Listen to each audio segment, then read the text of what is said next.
Dobrý deň. Tento projekt je spolufinancovaný Európskou úniou a témou dnešnej hodiny sú elektrické zariadenia. Projekt je spolufinancovaný Európskou úniou. Názov projektu je Dištančné prvky výuky v dennej forme vzdelávania. Začiatok projektu je od 1.1.2024. Koniec projektu je 31.12.2025.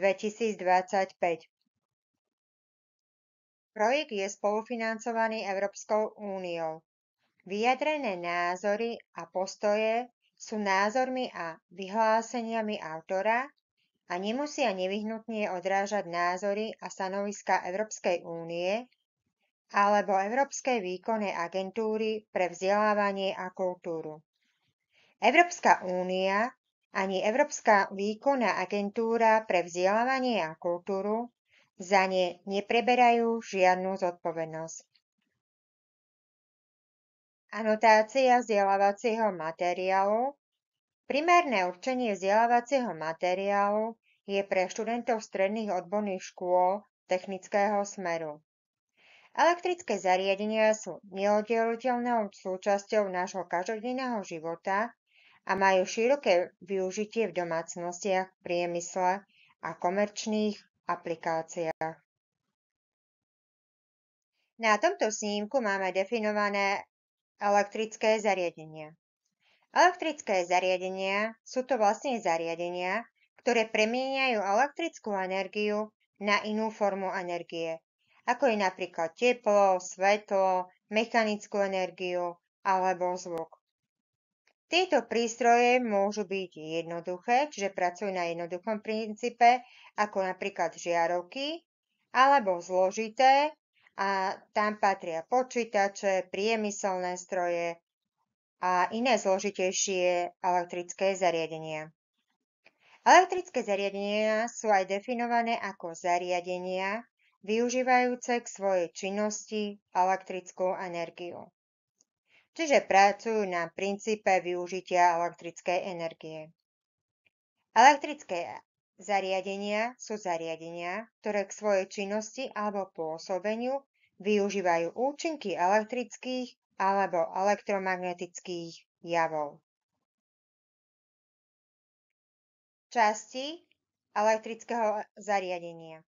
Elektrické zariadenia pozostávajú z týchto častí: z elektrického obvodu, čiže je to nejaká sústava vodičov a iných prvkov, ktorou môže pretekať elektrický prúd.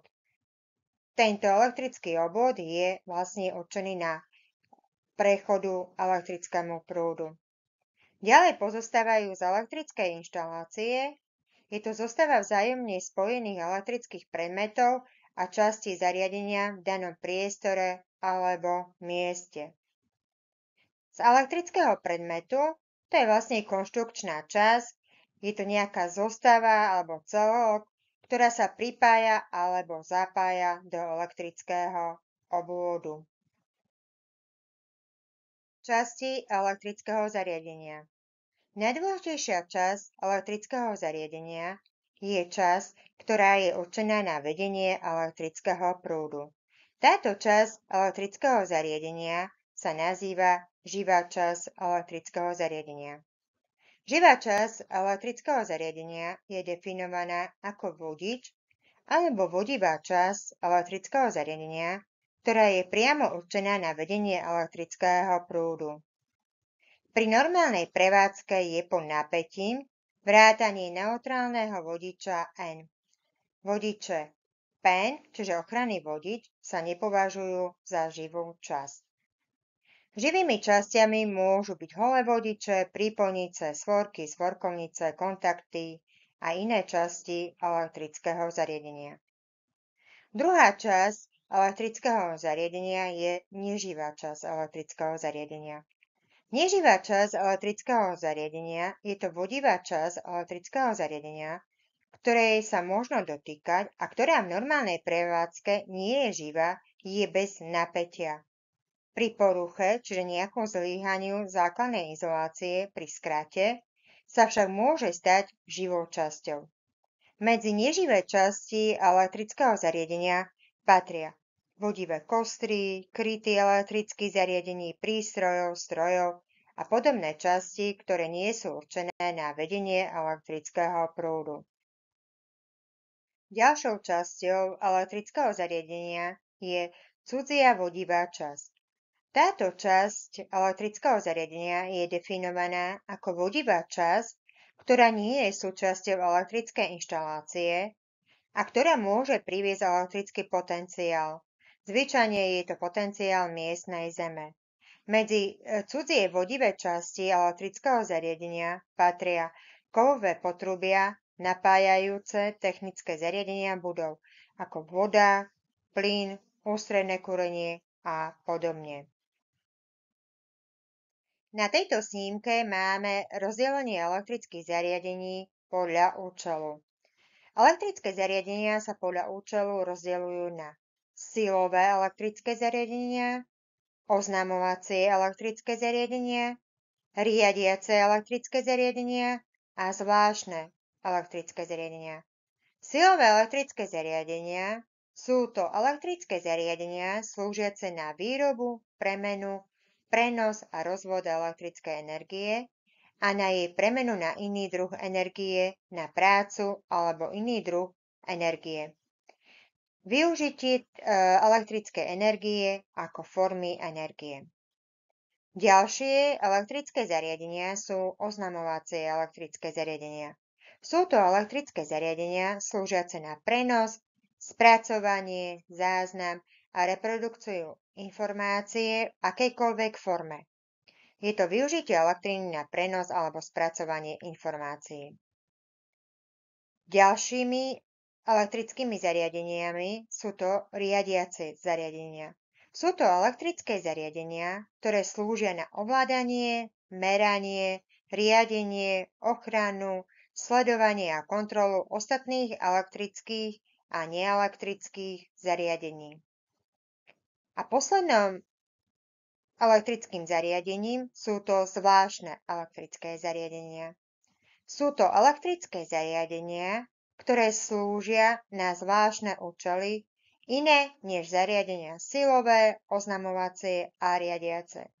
Tam patria napríklad laboratórne zariadenia, zdravotnícke zariadenia, meriace zariadenia a podobné.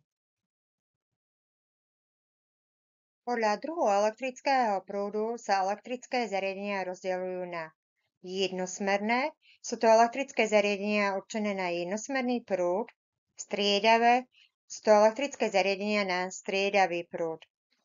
Striedavé silové zariadenia sa ďalej rozdeľujú podľa počtu fáz na jednofázové, trojfázové, viacfázové.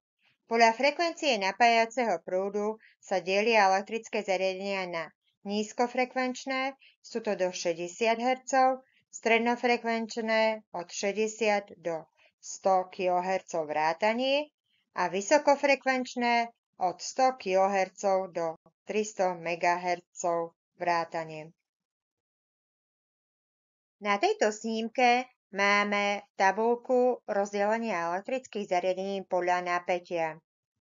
Elektrické zariadenia podľa napätia sa delia na elektrické zariadenia malého napätia, MN s krátkou. Potom sú to elektrické zariadenia nízkeho napätia, NN elektrické zariadenia. Potom sú to elektrické zariadenia vysokého napätia, VN. Elektrické zariadenia veľmi vysokého napätia, VVN. Elektrické zariadenia zvlášť vysokého napätia, ZVN. A elektrické zariadenia ultravysokého napätia, UVN. Ďalej máme v tejto tabuľke menovité napätia v sústave. Máme uzemnenú sústavu, izolovanú sústavu. V uzemnenej sústave máme napätie medzi vodičom a zemou, to je z fázové hodnoty napätia v tomto stĺpci, a medzi vodičmi v uzemnenej sústave a v izolovanej sústave, to sú združené hodnoty napätia, to sú v tomto stĺpci zapísané. Ak máme elektrické zariadenia malého napätia, fázové hodnoty napätia sú do 50 V, aj združené hodnoty napätia sú do 50 V vrátane. Ak máme elektrické zariadenie nízkeho napätia, fázová hodnota napätia je od 50 V do 600 V, združená hodnota napätia je od 50 do 1000 V vrátane.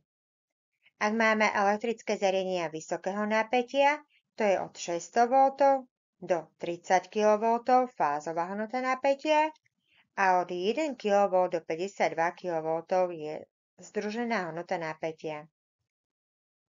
Ak máme elektrické zariadenia veľmi vysokého napätia, tam fázová hodnota napätia je od 30 kV do 171 kV a združená hodnota napätia je od 52 kV do 320 kV.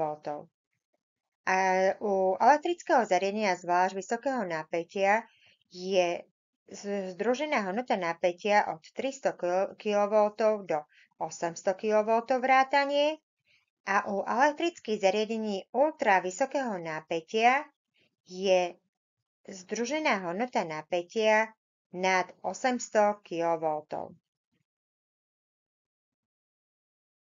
Elektrické zariadenia podľa miery ohrozenia sa delia na po A. Zariadenia s vysokou mierou ohrozenia, po B. Zariadenia s vyššou mierou ohrozenia, po C. Zariadenia s nižšou mierou ohrozenia, po D. Elektrické inštalácie, je to samostatná kategória. Zariadenia s vysokou mierou ohrozenia, tam patria zariadenia na výrobu elektrickej energie s menovitým výkonom nad 3 MW. Patria tam taktiež aj zariadenia na premenu elektrickej energie s menovitým výkonom nad 250 kVA vrátane a prenosové a distribučné siete elektrizačnej sústavy. Po B. Zariadenia s vyššou mierou ohrozenia, tam patria zariadenia s prúdom a napätím prevyšujúcim bezpečné hodnoty, ktoré nie sú špecifikované v rámci kategórie A. Po C. Zariadenia s nižšou mierou ohrozenia, tam patria všetky ostatné elektrické zariadenia. A po D. Posledná kategória sú elektrické inštalácie, je to samostatná kategória, tam patria všetky inštalované elektrické zariadenia, vrátanie elektrických rozvodov. Na tejto snímke je uvedená literatúra, z ktorej som vychádzala pri tvorbe videa a prezentácie. Taktiež sú tu uvedené internetové odkazy, z ktorej som získavala informácie a obrázky pri tvorbe prezentácie a videa. Ďakujem za pozornosť, prajem pekný deň.